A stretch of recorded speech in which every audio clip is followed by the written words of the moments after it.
নমস্কার, আমি বন্দনা। আমার কিচেনে আপনাদের সবাইকে স্বাগত জানাই। আবারও এসে হাজির হয়েছি রসুন পেঁয়াজ ছাড়া নিরামিষ ঘুগনির একটি রেসিপি নিয়ে। সবার প্রথমে আমি ঘুগনি তৈরি করার জন্য একটা মশলা তৈরি করে নেব। কড়াই আমি গরম করে নিয়েছি। এবার দিয়ে দিলাম গোটা ধনে, আর দিয়ে দেব 5-6টা শুকনো লঙ্কা।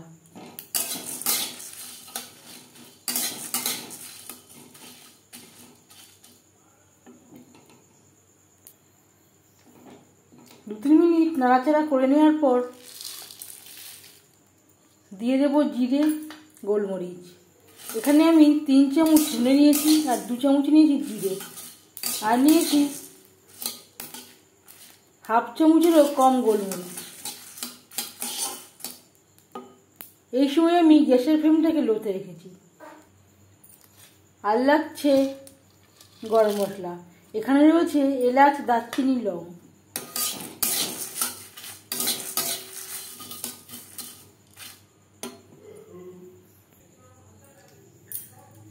গ্যাসের ফ্লেমটা অফ করে দেব, আর দিয়ে দেব তেজপাতা।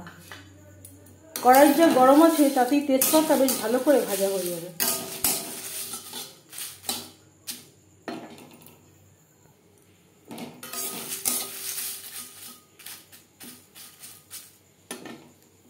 মশলা ঠান্ডা করে নেব, তারপরে একটা পাউডার করে নেব। আমি রান্নাটা করছি রিফাইন্ড অয়েলে। আপনারা চাইলে সরষের তেলেও করতে পারেন। 4 চামচ রিফাইন্ড অয়েল গরম করে নিয়েছি। ফোড়নে দিয়ে দিলাম 5 ফোড়ন।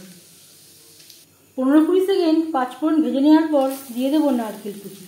যেহেতু নিরামিষ ঘুগনি, একটু নারকেল ব্যবহার করলে স্বাদটা খুবই ভালো হবে। যদি হাতের কাছে নারকেল না থাকে, নারকেল ছাড়াও তৈরি করতে পারেন।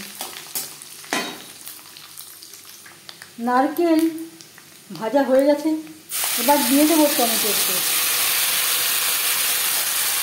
এখানে আমি মিডিয়াম সাইজের 3টে টমেটো বেটে নিয়েছিলাম।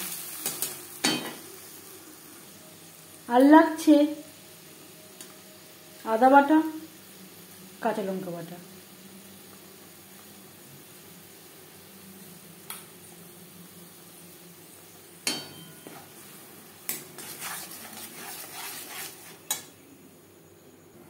এতটা ভাজা মশলা আমার লাগবে না।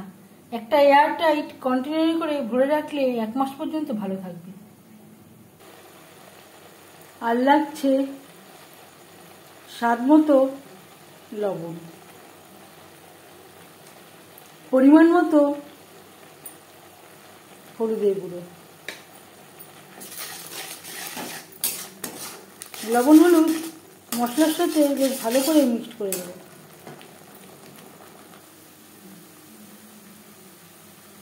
আর দিয়ে দেব 1 চামচ ভাজা মশলা।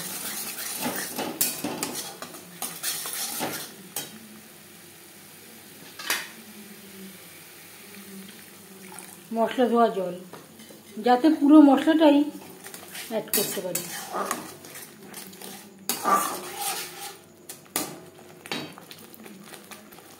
লো টু মিডিয়াম ফ্লেমে 4-5 মিনিট মশলা বেশ ভালো করে কষিয়ে নেওয়ার পর দিয়ে দেব সেদ্ধ করে রাখা মটর।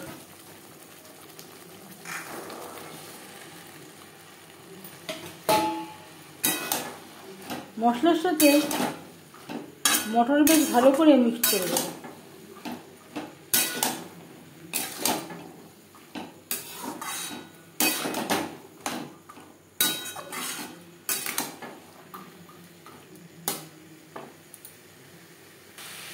মশলার সাথে মটর 2-3 মিনিট নাড়াচাড়া করে নেওয়ার পর দিয়ে দেবো সেদ্ধ করে রাখা আলু। এখানে আমি 2টো আলু টুকরো করে কেটে নিয়েছি।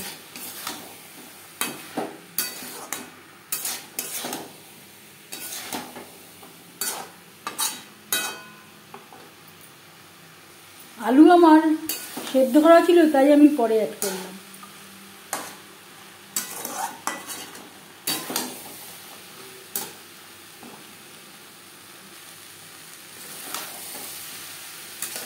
মশলার সাথে আলু মটর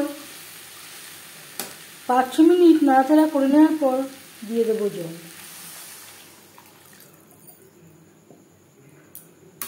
জল কতটা অ্যাড করবেন সেটা সম্পূর্ণ নির্ভর করছে আপনার উপর।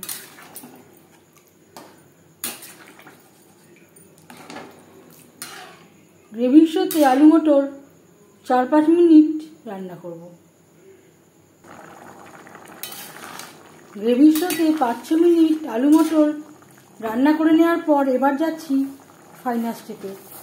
সব শেষে দিয়ে দেবো ড্রাই রোস্ট করে রাখা কাসুরি মেথি।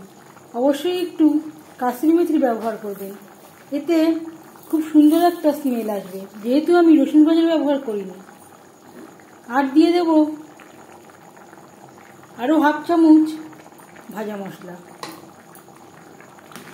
কাসুরি মেথি ও ভাজা মশলা ঘুগনির সাথে বেশ ভালো করে মিক্সড করে দেব।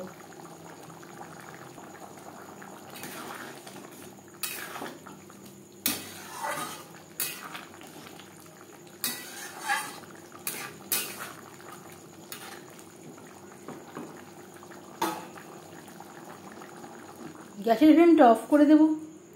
5 মিনিট থেকে স্ট্যান্ডিং টাইমে রাখবো। সার্ভ করার জন্য ঘুগনি রেডি। এই নিরামিষ ঘুগনি রেসিপিটি কেমন লাগলো অবশ্যই জানাবেন কমেন্টের মাধ্যমে। যদি এই রেসিপিটি ভালো লেগে থাকে লাইক করবেন, শেয়ার করবেন, সাবস্ক্রাইব করবেন আমার চ্যানেলটিকে। বেল আইকনটা ক্লিক করে দেবেন। যখন আমি নতুন ভিডিও আপলোড দেব তার নোটিফিকেশন সবার আগে আপনার কাছে পৌঁছে যাবে। আপনারা সবাই অনেক অনেক ভালো থাকবেন। এই ভিডিওটি দেখার জন্য ধন্যবাদ।